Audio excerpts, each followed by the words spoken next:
The smallest puppy ever seen was too small to survive, dumped in a trash bag and barely breathing. Everyone said it didn't stand a chance. But one quiet vet tech didn't walk away. She broke every rule, risked everything, just to keep it alive. But what she uncovered in the process wasn't just about saving a puppy. It was something the entire clinic wanted buried. Because this tiny dog carried more than a medical mystery.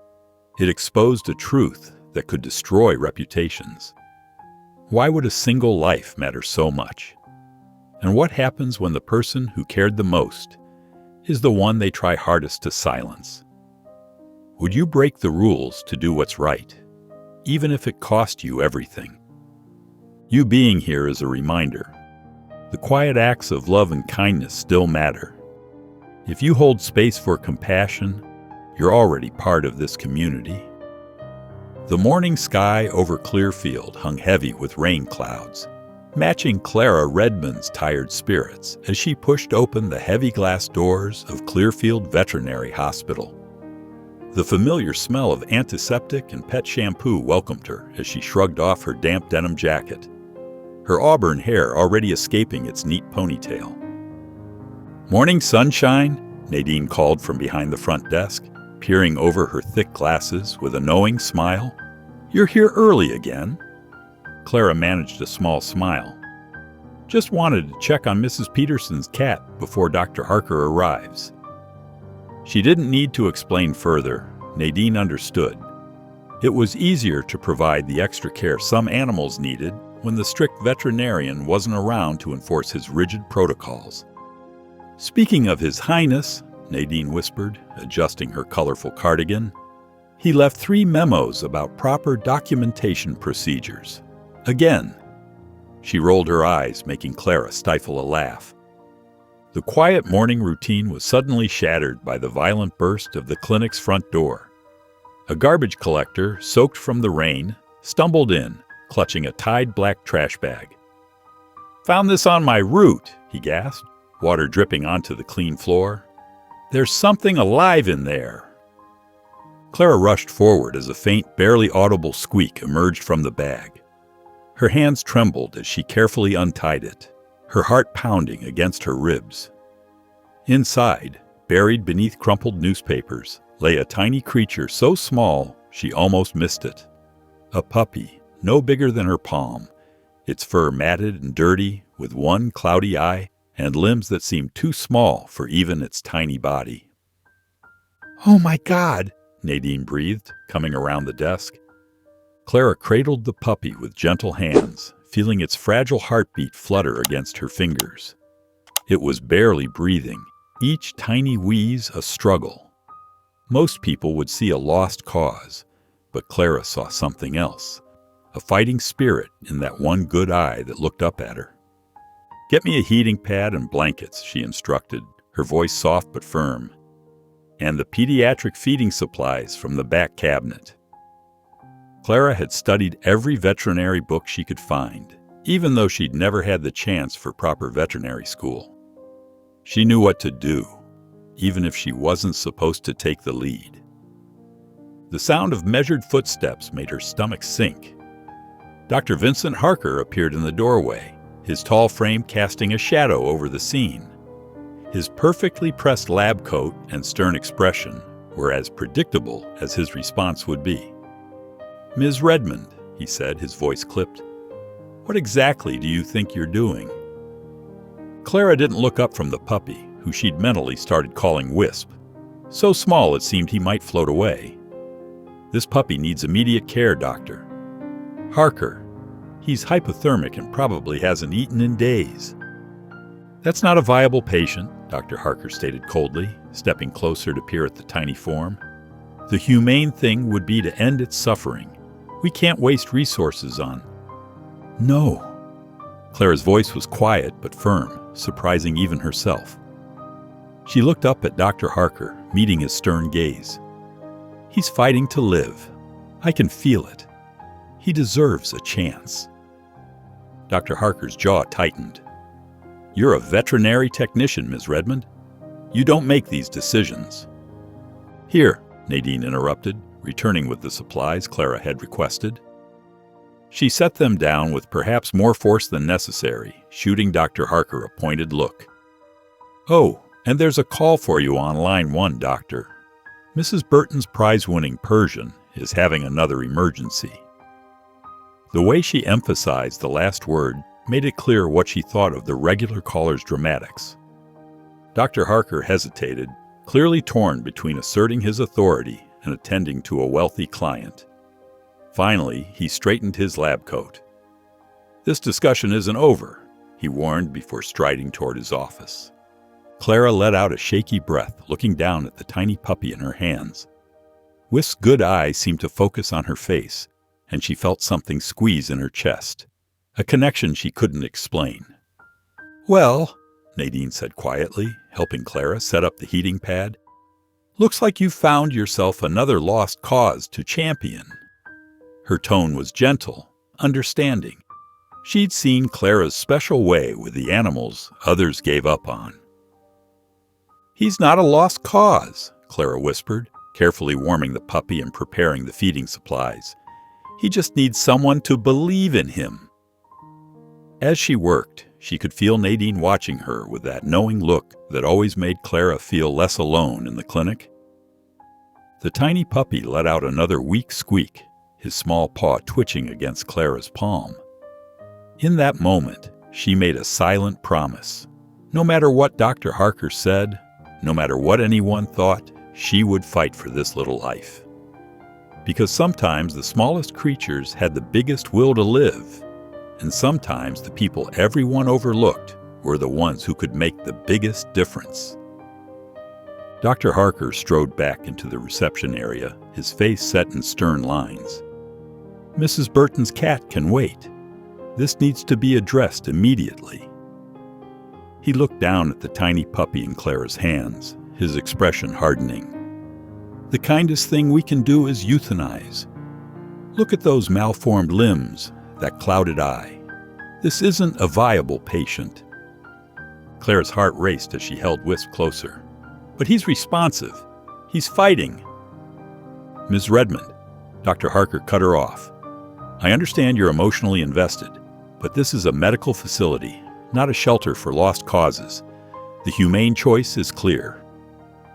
Other staff members had gathered, drawn by the commotion. Jake from radiology nodded in agreement. "Doc's right, Clara. That little thing's suffering." "I'll prepare the solution," Sarah, the senior vet tech, said quietly, already turning toward the medicine cabinet. Clara felt her world narrowing to the tiny heartbeat against her palm. "Please," she whispered, "just give him 24 hours. I'll take full responsibility." "Enough." Dr. Harker's voice cracked like a whip. "This is not a democracy. Either hand over the animal for proper protocol or clear out your locker."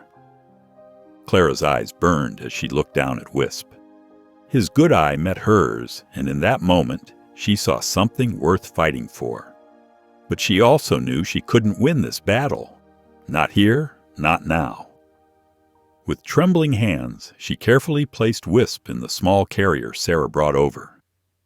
"I'll take care of it," Sarah said, not unkindly. "You should go home, Clara. It's been a long morning." Clara gathered her things, her movements mechanical.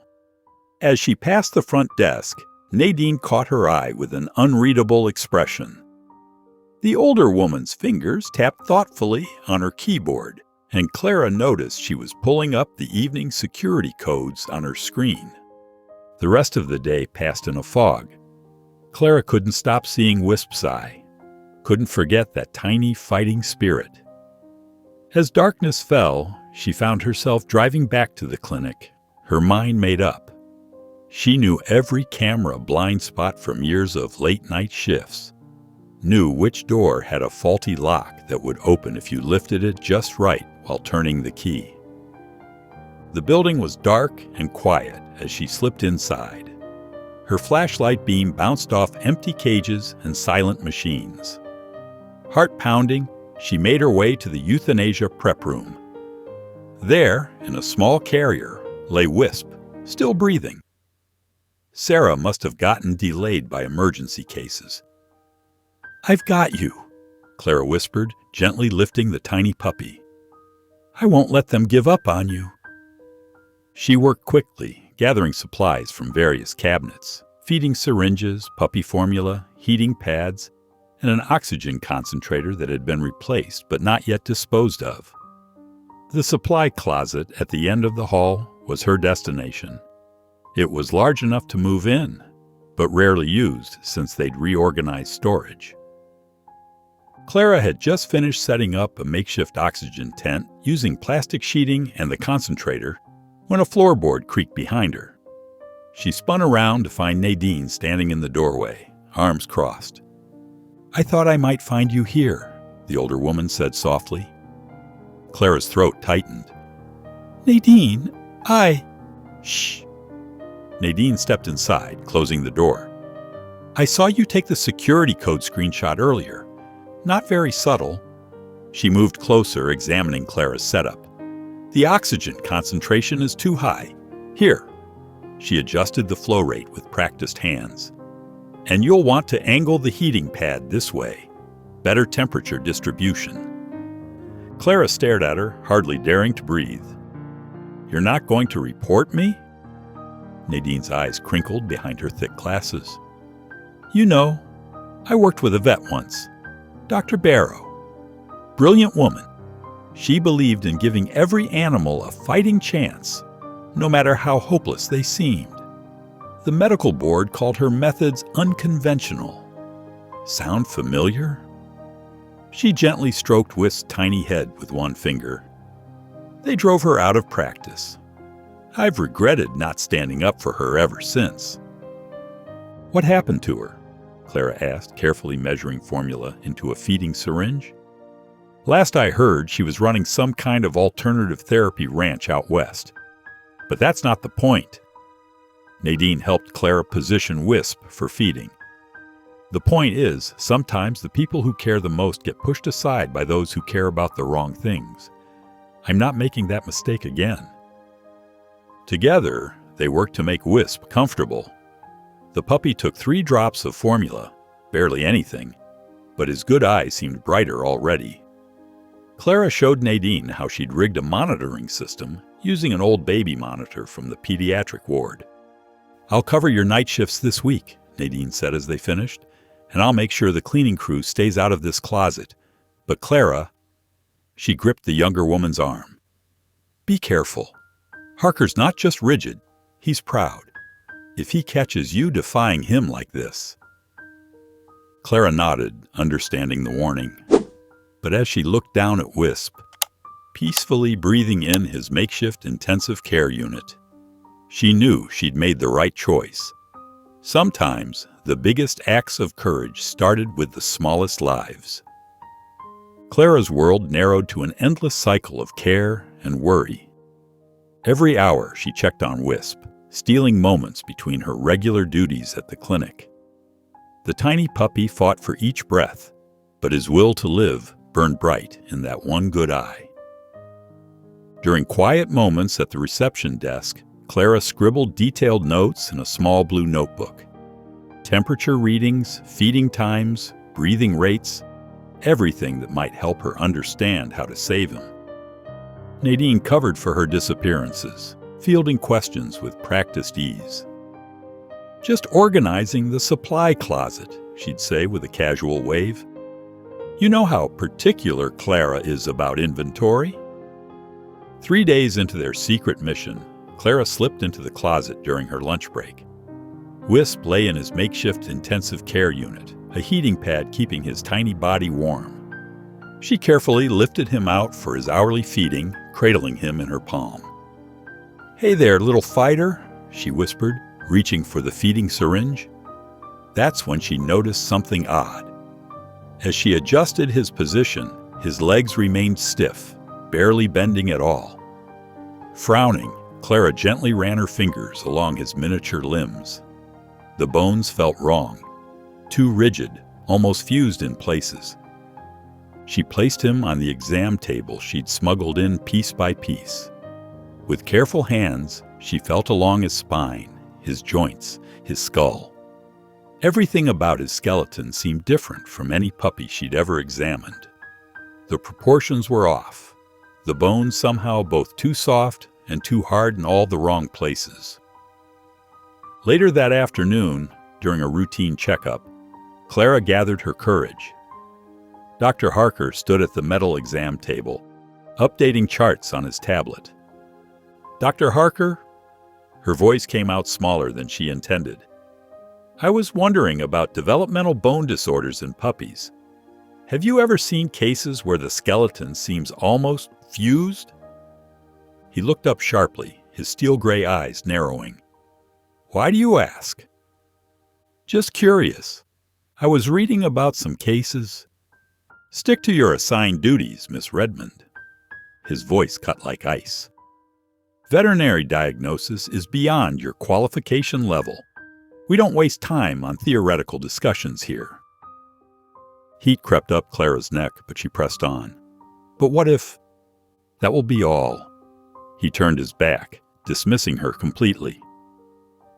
That night, Clara stayed late at the clinic, her fingers flying across the computer keyboard. She searched through medical journals, veterinary databases, anything that might explain Wisp's condition. Hours passed as she scrolled through endless articles about normal bone development. Just as her eyes began to blur, a reference caught her attention. It was buried in a footnote, a paper from 15 years ago about rare skeletal mutations in canines. The author's name made her pause. Dr. Eloise Barrow. Clara clicked the link, but instead of the full article, she found only a retraction notice.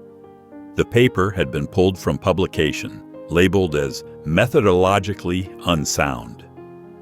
But before she could dig deeper, another memory surfaced. She remembered Dr. Harker at a staff meeting months ago, ranting about quacks who put feelings before science. He'd mentioned a name, Barrow, spitting it out like something rotten. "That woman nearly destroyed the reputation of 3 clinics with her fantasy theories," he'd said, talking about revolutionary treatments, claiming she could cure the incurable. Criminal, if you ask me. Clara glanced at the time, nearly midnight. Wisp would need another feeding soon. She quickly printed what she could find about Dr. Barrow, stuffing the papers into her notebook. As she stood to leave, she noticed a small note at the bottom of the retraction notice. Dr. Barrow's current location and status are unknown. Back in the supply closet, Clara fed Wisp while studying the printed pages by flashlight. The more she read, the more her excitement grew. Dr. Barrow's paper, even in fragments, described something remarkably similar to Wisp's condition, a rare mutation affecting bone development in young dogs. More importantly, she claimed to have developed a treatment protocol. Wisp squirmed in her hands, letting out a tiny squeak. Clara looked down at him, determination settling over her like a warm blanket. "We're going to figure this out," she promised. "Someone out there knows how to help you. I just have to find her." She tucked Wisp back into his oxygen tent, making sure all his monitors were working properly. Tomorrow she would begin searching for Dr. Barrow. For now, though, she had a long night ahead of her. The tiny puppy needed feeding every hour, and Clara wouldn't let him down. She pulled up her usual chair, opened her notebook to a fresh page, and settled in to watch over her precious charge. Her phone buzzed, a text from Nadine. "Everything okay in there?" Clara smiled, typing back. "We're hanging in there. Thanks for everything." She looked at the scattered papers about Dr. Barrow, then at Wisp's peaceful form. Somewhere out there was an answer, a way to save him. She just had to be brave enough to find it.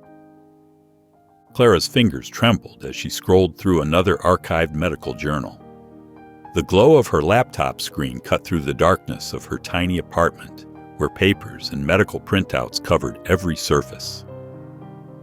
3 days had passed since she'd discovered Dr. Barrow's research, and she'd barely slept, spending every free moment diving deeper into the mystery. The more she read, the more certain she became. Dr. Barrow's case studies described puppies just like Wisp. Their unusual bone structure, their struggling respiratory systems, even their characteristic whimpers. But most importantly, Barrow claimed she'd developed a treatment. Before her research was discredited, she documented several successful cases. Clara rubbed her tired eyes and glanced at her phone. 4:30 in the morning. In 2 hours, she'd need to start her shift at the clinic. But she couldn't stop now. She had to find a way to contact Barrow. A small squeak drew her attention to the carrier beside her desk. Wisp was awake, his tiny form barely visible in the dim light. Clara reached in to stroke his downy fur. "I'm going to figure this out, little one. I promise." After another hour of searching, she finally found something, an old university email address for Dr. Barrow. Clara's heart raced as she drafted her first message, carefully describing Wisp's condition and her desperate need for help. She hit send, then immediately began writing another, more detailed email with photos of Wisp's unusual bone structure. Over the next 2 days, Clara sent 5 more messages. Each one went unanswered. Dark circles formed under her eyes as she balanced her clinic duties, Wisp's care, and her relentless attempts to reach Barrow. Nadine noticed her exhaustion and started bringing her extra coffee, asking no questions but offering silent support. On the 3rd night, Clara's phone buzzed while she was feeding Wisp. Her hands shook as she read the message. "Stop emailing. If you're serious, bring the puppy to me. Tomorrow only. 24 Oakwood Lane, Miller's Grove. Come alone or don't come at all. E.B." Clara stared at the screen, her heart pounding. Miller's Grove was 3 hours away. Tomorrow was her only day off this week. It seemed impossible, reckless even. But when she looked at Wisp, so fragile yet fighting so hard to live, she knew she had no choice. She called Nadine, who answered despite the late hour. "I need your help," Clara whispered, explaining the situation. "You know this could cost you your job." Nadine's voice was gentle, but serious. "I know, but he'll die if I don't try." There was a long pause. "I'll cover for you if anyone asks questions. Just be careful, honey." Clara spent the next hour gathering supplies. Wisp's portable oxygen setup, his special formula, heating pads, monitoring equipment, and backup batteries for everything. She packed it all carefully into her old duffel bag, double-checking each item against her list. Morning came too quickly. Clara woke before dawn to the sound of rain pattering against her windows. The weather matched her mood, uncertain, threatening. She gathered her supplies and gently placed Wisp in his carrier, making sure his oxygen line was secure and his temperature was stable. The drive would be challenging. Wisp needed feeding every hour, and his oxygen levels had to be monitored constantly. She'd mapped out safe places to stop along the way, but anxiety still churned in her stomach as she carried everything to her car. The rain fell harder as Clara pulled out of her driveway. Wisp made a soft sound from his carrier in the passenger seat, and she reached over to adjust his blanket. "We can do this," she whispered, though her hands trembled on the steering wheel. "We have to." The windshield wipers beat a steady rhythm as Clara navigated through the empty early morning streets. Her mind raced with doubts. What if Barrow refused to help them? What if the journey was too much for Wisp? What if she lost her job? But beneath the fear was a deeper certainty. This was right. This was necessary. She glanced at Wisp again, his tiny form barely visible in the carrier. His one good eye seemed to watch her trustingly.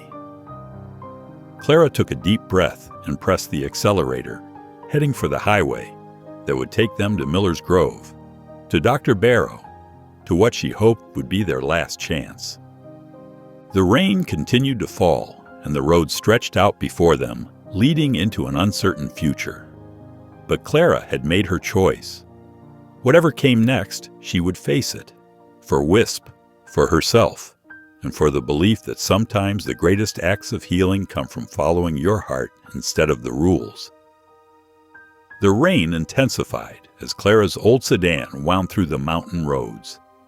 Her windshield wipers struggled against the downpour, barely keeping up with the sheets of water. Every few minutes she glanced at Wisp in his carrier, checking that the makeshift oxygen setup was still working. The tiny puppy dozed fitfully, letting out occasional whimpers that made her heart clench. "Just a little longer," she whispered, squinting through the rain. The roads had become increasingly narrow and treacherous, with sharp switchbacks that seemed to appear out of nowhere in the gray haze. A flash of lightning illuminated the mountainside, followed by a deafening crack of thunder. Clara flinched, and in that split second, her tires hit a slick patch of mud. The car began to slide sideways. Her hands tightened on the steering wheel as she tried to remember everything she'd learned about handling skids. But it was too late. The world spun in a sickening blur of green and gray. The car crashed through a guardrail and tumbled down a shallow ravine, coming to rest at an angle against a cluster of trees. The impact knocked the breath from Clara's lungs. For a moment she sat frozen, hands still gripping the wheel. Then a weak squeak from the passenger seat jolted her back to reality. "Wisp!" She unbuckled her seatbelt and twisted around. The carrier had stayed secure, but Wisp's oxygen line had come loose. With trembling fingers, Clara reconnected it, checking him over for any injuries. The puppy seemed shaken, but unharmed. Clara pulled out her phone, but the screen remained black no matter how many times she pressed the power button. Dead. Of course it was dead. She looked up through the cracked windshield at the steep slope they tumbled down. No other cars passed on the road above. In this weather, who would be crazy enough to drive these mountains? The temperature was dropping and Wisp needed constant care. They couldn't wait for help that might never come. Clara grabbed her emergency bag and carefully lifted Wisp's carrier out of the car. The rain pounded against her face as she assessed their situation.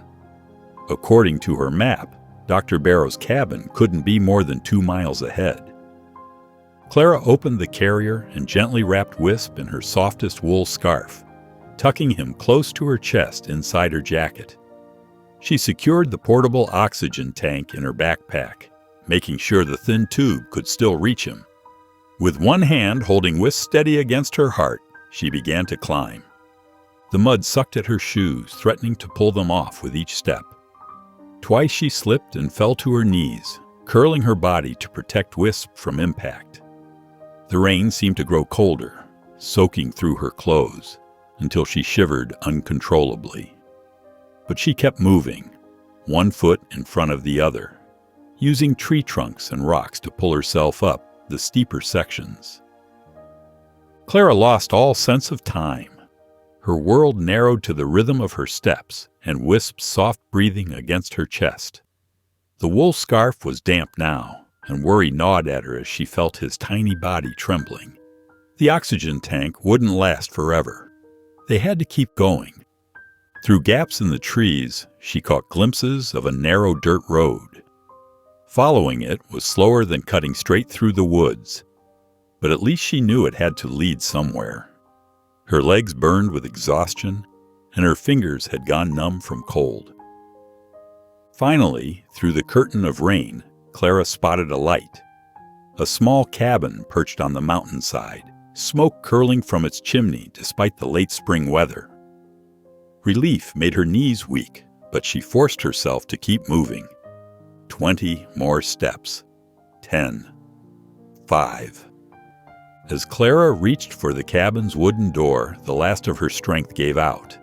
Her legs buckled, and she fell forward, twisting to land on her side so she wouldn't crush Wisp. The impact with the rough boards of the porch knocked what little breath she had left from her lungs. The door flew open. A tall figure stood backlit in the doorway, silver hair pulled back in a long braid. Dr. Barrow looked down at Clara with weathered features that showed more surprise than concern. "Please," Clara managed to whisper, carefully pulling back her jacket to reveal Wisp, still wrapped in the wet wool scarf. "Help him." Strong hands gripped Clara's shoulders, pulling her out of the rain and into the warmth of the cabin. The last thing she saw before exhaustion claimed her was Dr. Barrow's face, lined with a lifetime of experience, bending over Wisp with an expression of intense curiosity. "Well now," the older woman's voice seemed to come from very far away. "What have we here?" Clara woke to the crackling of a wood stove and the smell of pine needles. She lay on a worn leather couch, wrapped in thick quilts. For a moment, panic gripped her. Where was Wisp? She sat up too quickly, making her head spin. "Easy there." Dr. Barrow's voice came from across the room. "Your little patient is stable." Clara turned to see the older woman bent over a makeshift examination table, actually a kitchen counter covered in towels. Wisp lay there, connected to what looked like a modified oxygen setup. His tiny chest rose and fell steadily. "I've got him on a warmed oxygen mixture," Barrow explained, adjusting something on the apparatus. "Creative work with that portable setup you rigged. Not standard protocol, but effective." Clara pushed herself up, wrapping one of the quilts around her shoulders. Her clothes were still damp. Can you help him?" Barrow's weathered fingers traced Wisp's misshapen limbs. "Show me your records first. You did keep records, didn't you?" Clara nodded and retrieved her waterlogged backpack.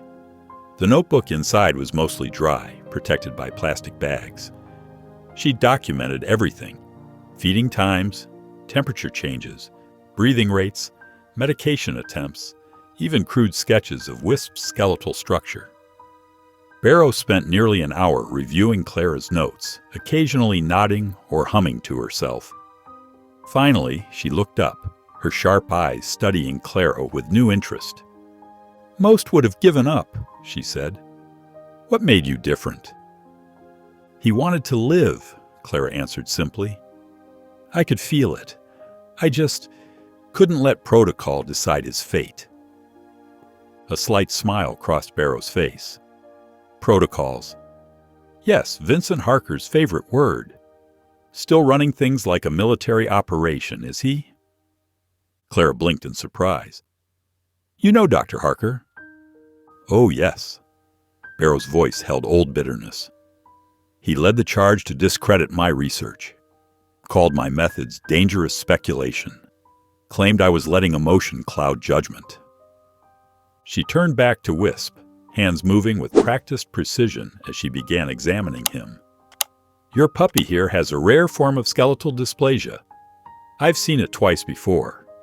Traditional treatments won't work, but I developed alternative therapies that showed promise before they shut me down."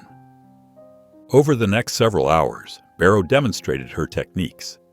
She showed Clara how to perform micropressure massage, using specific points to stimulate blood flow and nerve response. They worked together to create a specialized nutrient mixture that would support bone and muscle development. "The key is listening to the body," Barrow explained as she guided Clara's fingers along Wisp's tiny limbs. "Feel how the tissues respond. Medicine isn't just about following charts. It's about understanding each patient's unique needs." Clara proved an eager student, taking detailed notes and practicing each movement until Barrow nodded in approval. By evening, Wisp was already showing small improvements. His breathing seemed easier, and his legs moved with slightly more strength when stimulated. "There's hope for this one," Barrow said, watching Clara carefully document the day's treatments.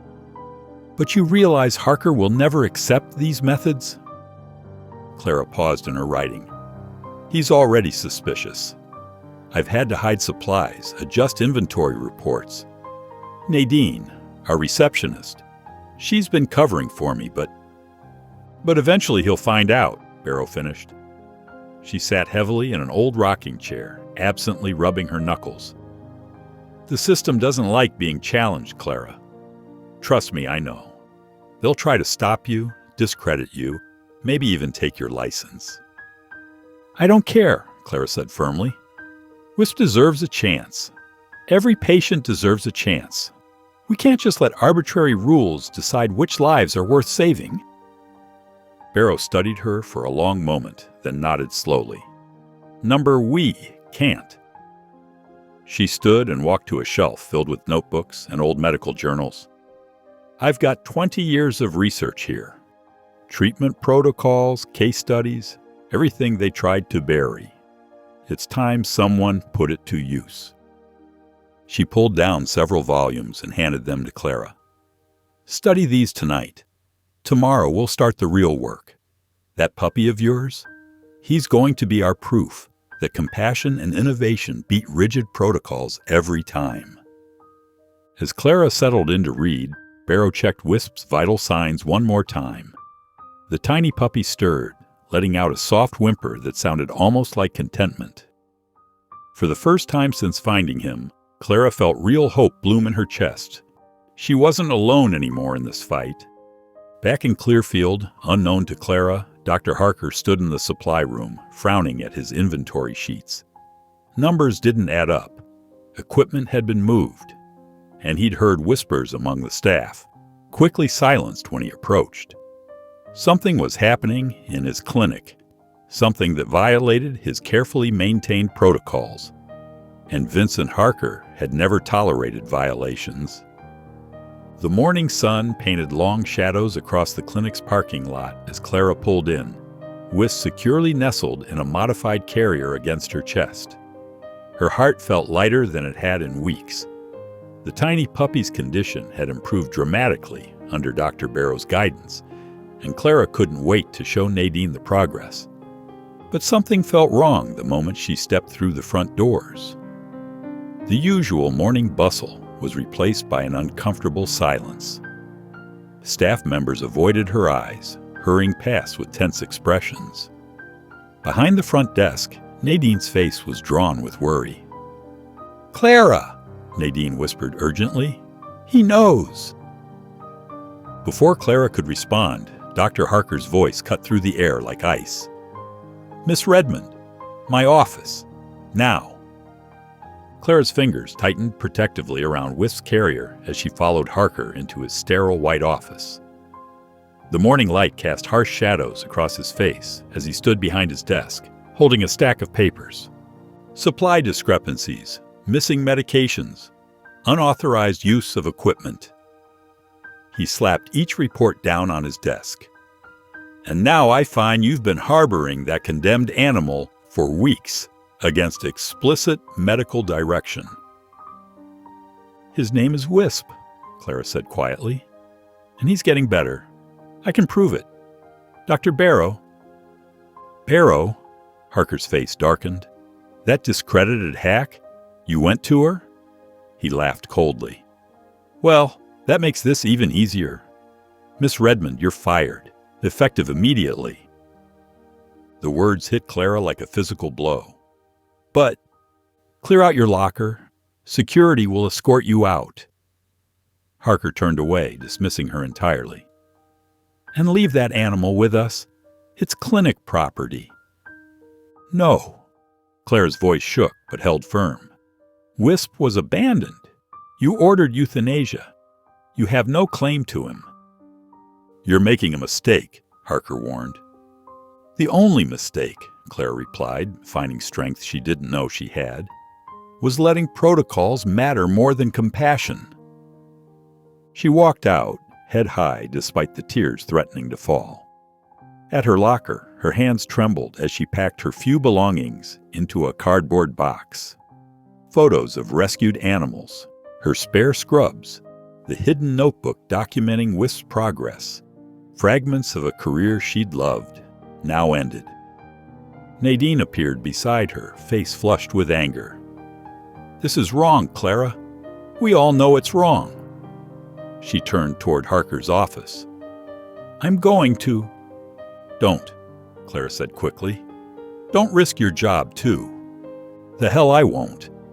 Nadine's voice carried through the hallway. "I quit. 20 years I've worked here. Watch that man turn this place into a heartless machine. Well, I'm done. Other staff members gathered, whispering and staring. Clara felt their eyes on her as she walked out, box in one arm, wisp secure against her chest. The morning sun felt too bright, too cheerful for such a dark moment. At home, Clara sat on her small apartment floor, surrounded by her meager belongings. Wisp nuzzled her hand, his touch somehow both fragile and encouraging. Her phone buzzed, another message from Nadine, checking on her. Then another notification popped up, and another. Confused, Clara opened her social media. Her breath caught. There, spreading across multiple platforms, was a video. A rain-soaked figure trudging through a mountain storm, clutching something precious to their chest. The caption read, "Real-life angel saves puppy in mountain storm." Who is she? Mountain Angel. Ah, puppy hero. The video had thousands of shares already. Comments poured in. Look how she's protecting it. Walking through that storm to save a life. Someone find this hero. Clara's phone rang, a local news station. Then another call, and another. Her email inbox filled with messages from across the country. The story was spreading like wildfire. The dedicated vet tech who defied authority to save a puppy's life, who walked through a storm to find help, who got fired for showing too much compassion. Nadine burst through her door without knocking, waving her phone. "Clara, have you seen? It's everywhere. That hiker who filmed you, they're calling you the Mountain Angel." Clara looked down at Wisp, who gazed back with his one good eye. "I never wanted attention. I just wanted to save him." "Well, honey," Nadine said, sitting beside her, "sometimes doing the right thing makes waves. And from the looks of it, you've started a tsunami." Her phone kept buzzing as the story grew. Somewhere in the Appalachians, Dr. Barrow was probably watching too, knowing her controversial methods were about to face public scrutiny once again. And in his office, Dr. Harker would soon discover that his decision to fire Clara was drawing attention he never wanted.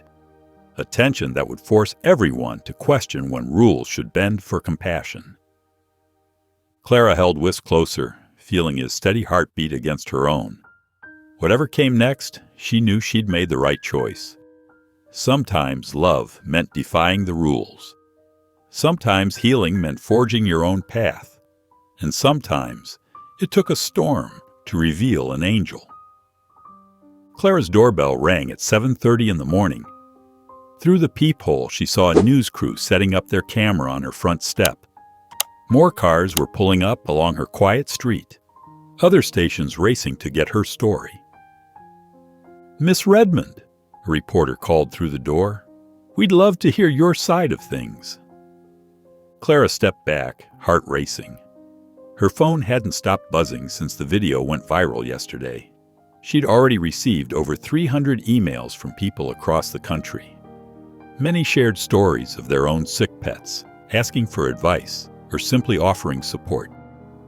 Wisp wobbled over to her, his twisted legs moving in the strange but effective way they'd developed through Barrow's therapy. Clara scooped him up, drawing strength from his warm presence.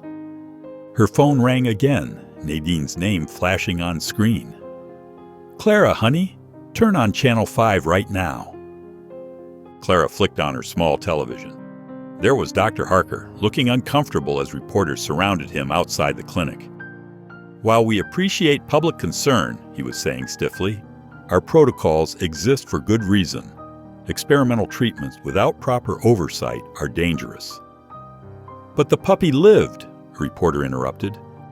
"And there's video evidence of your former employee risking her life to save it. Doesn't that suggest your protocols might need updating?" Harker's face tightened. "No comment." Clara muted the TV. "This is crazy, Nadine. I never wanted all this attention." "Well, you've got it now," Nadine replied. "And speaking of attention, we need you at the clinic." "What? But I'm fired." Listen carefully. Nadine's voice dropped lower.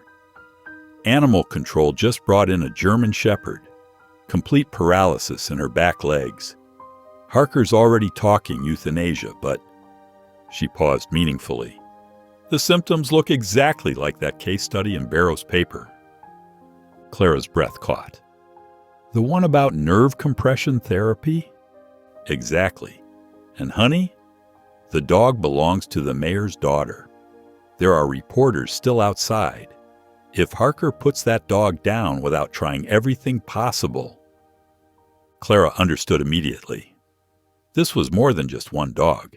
It was a chance to prove that compassion and innovation had value. That sometimes the impossible cases just needed someone willing to try. Give me 20 minutes, Clara said. She gathered her supplies, the special massage tools Barrow had given her, her notebook full of treatment protocols, and most importantly, Wisp. He would be her proof that these methods worked. When Clara arrived at the clinic's back entrance, Nadine was waiting. Fair warning, she whispered, leading Clara inside. Harker's in a mood. They found him in exam room 3, examining the German Shepherd. The dog lay motionless from mid-spine down, but her eyes were bright and alert. Her owner, a teenage girl, was crying quietly, while the mayor stood with his arms crossed. Miss Redmond, Harker said coldly when he saw her, this is a restricted area. I heard about your patient, Clara replied calmly. She set Wisp down and everyone watched as the tiny dog moved with his unique gait, obviously disabled, but equally obviously thriving. I think I can help. The mayor stepped forward. You're the one from the video? The one who saved that puppy? Clara nodded. Dr. Barrow taught me specialized techniques for cases like this. With your permission, she looked at the teenage girl, not Harker. I'd like to try. This is absurd, Harker protested. You're not even licensed. Let her try, the mayor cut in. Unless you have a better solution? Harker's jaw clenched, but he stepped back. Clara approached the examination table, speaking softly to the German Shepherd. Hi there, beautiful. Let's see what's going on. With gentle hands, she began the assessment Barrow had taught her. She found the tight spots along the spine, the subtle misalignments. For 30 minutes, she worked with focused precision, explaining each step to the watching crowd that had gathered in the doorway. Gradually, the dog's muscles began to relax. Clara demonstrated the pressure point technique, then showed the owner how to continue the therapy at home. It's not an instant fix, she explained, but with consistent treatment. As if on cue, the German Shepherd's tail twitched. Then her back leg shifted, just slightly, but deliberately. The teenage girl gasped. That's impossible, Harker whispered. No, Clara replied quietly. It just takes patience and faith. She handed the owner a detailed treatment plan. Do these exercises 3 times per day. Call me anytime with questions. She reached down to pick up Wisp, who had been watching the whole procedure with his good eye. Sometimes the ones we're ready to give up on just need someone to believe in them. As Clara turned to leave, her inbox dinged with another message. This one was different, an invitation to speak at a veterinary conference about alternative therapy methods. At the bottom was a personal note. Your compassion is changing minds. Keep going. She looked back at the German Shepherd, already showing more movement, at the crying but now hopeful owner, at Harker's stunned face, and at Nadine's proud smile. This was just the beginning. She had so much more to teach about healing with both hands and heart. The mayor caught her arm as she passed. The city council would be very interested in discussing funding for a new kind of veterinary clinic, he said quietly. One that explores all possible options before giving up hope. Clara smiled, holding Wisp close. I'd like that, she said. I'd like that very much. Clara stood in Dr. Harker's office, watching him fidget with his pen. The usually confident veterinarian seemed uncomfortable, his starched white coat wrinkled from a long day of fielding press calls. "We've received considerable feedback about your methods," he said carefully. "The board has authorized me to offer you not just your old position back, but a promotion, full veterinary technician supervisor with a significant raise." Clara glanced at the framed certificates on his wall, remembering how many times she'd stood in this same spot being lectured about protocols and procedures. Now the tables had turned. The video of her carrying Wisp through the storm had gone viral, and her successful treatment of the mayor's daughter's German Shepherd had made local headlines. "Thank you, Dr. Harker," Clara said softly, "but I need to decline." His eyebrows shot up. "Miss Redmond, be reasonable. You'd have full support of the clinic, proper facilities, and the same restrictions that almost cost Wisp his life," Clara finished. She reached down to scratch the tiny dog's ears. Wisp sat alertly at her feet, his once useless legs now supporting him with only a slight wobble. "I've learned there's more than one way to heal." She pulled out her phone and showed him the crowdfunding page that had exploded after her story went public. The total made Harker's eyes widen. "People believe in second chances," Claire explained. "They're helping me create a place for the animals that others have given up on."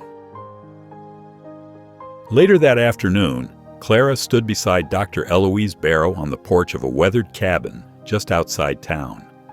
The property wasn't much, 2 acres of overgrown meadow and a building that needed work, but it was hers. Their footsteps echoed on the wooden floors as they walked through, planning where everything would go. "Treatment room here," Barrow pointed, her silver braids swinging as she gestured.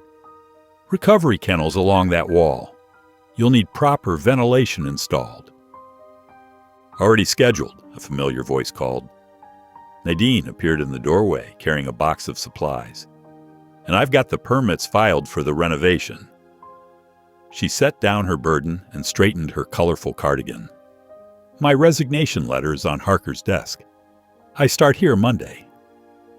Clara felt tears welling up. "Nadine, are you sure? This is a huge risk." "Honey, I've spent 20 years watching good animals die because nobody would think outside the box."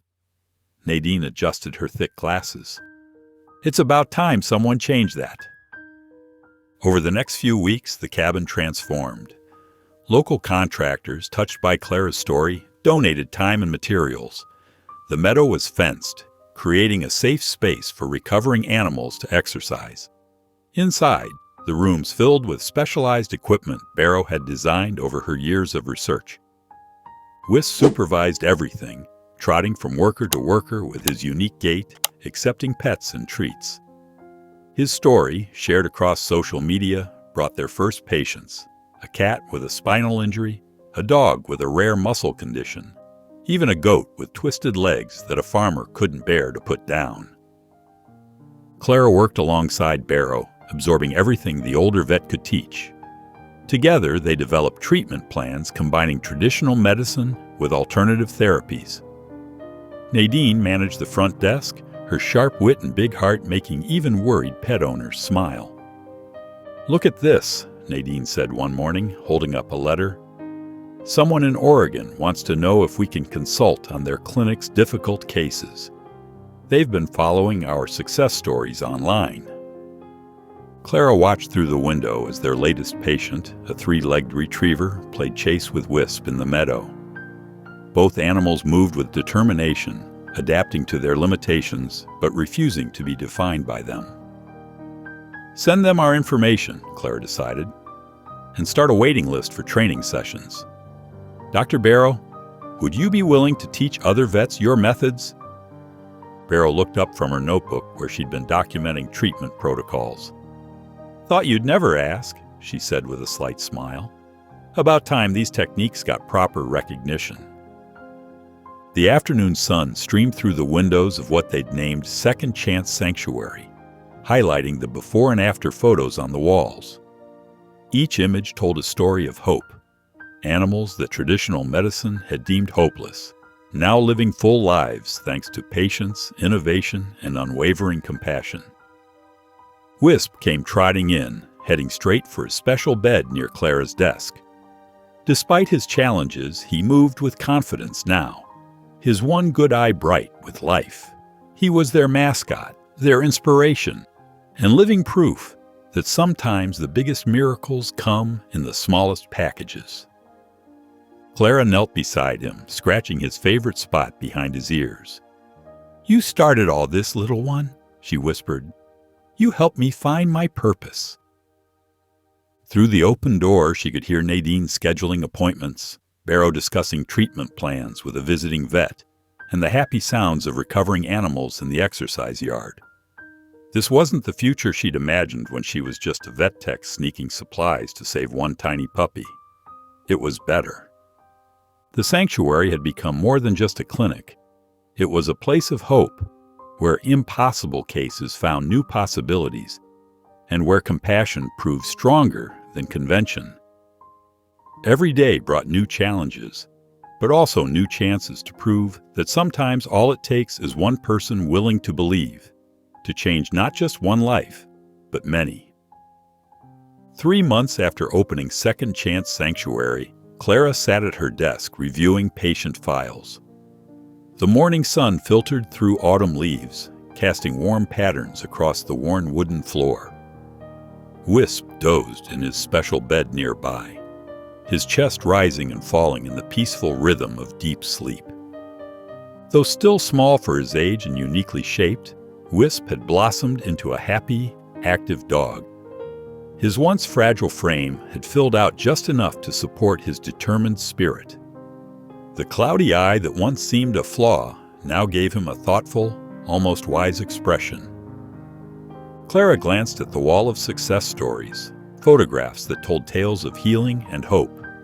There was Max, the German shepherd who'd regained use of his back legs through specialized therapy. Sophie, the 3-legged cat who'd learned to climb again. Each image represented not just an animal saved, but a family kept whole. Nadine poked her head in, her silver-streaked hair catching the light. "Just got another call from Dr. Matthews in Seattle. 2 more vets want to learn our methods." Clara smiled, remembering how different things had been just months ago. The tiny supply closet where she'd hidden Wisp seemed like another lifetime. Now, veterinarians who once might have dismissed her were sending their most challenging cases to the sanctuary.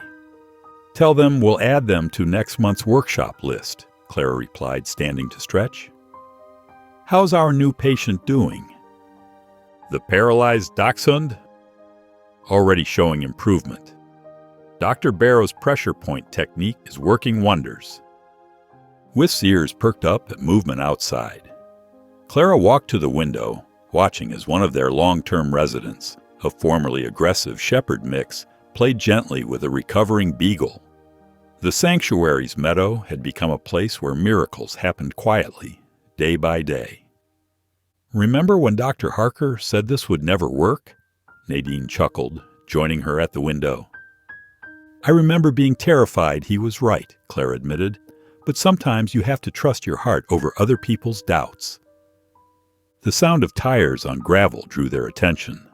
A small blue car pulled up, and a young couple emerged, cradling something small in a blanket.